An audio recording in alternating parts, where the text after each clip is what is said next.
Relaxa bino. Bonsoir. Oui, d'accord, moi, première partie quoi. Prochainement, on sort vraiment une vidéo bien. On se nous débat là, sauce.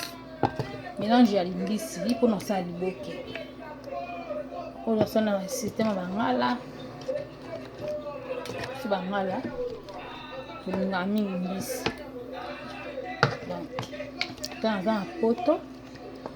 Cela n'empêche na ça liboki na rythme ya chasse pour kolamba eza pene na kati ya makila eza vraiment mbisa ma eza frais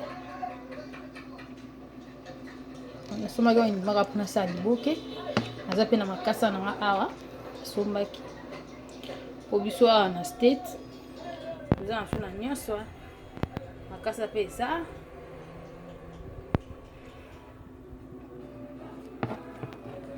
pour nous la mélange na sauce na na sûr pour na tika ngo ivanda na mwa buke ko ekota mwa épice mungu ekota na kati na sunti na bikuwa et prochainement on la sabino ndina banda ipenda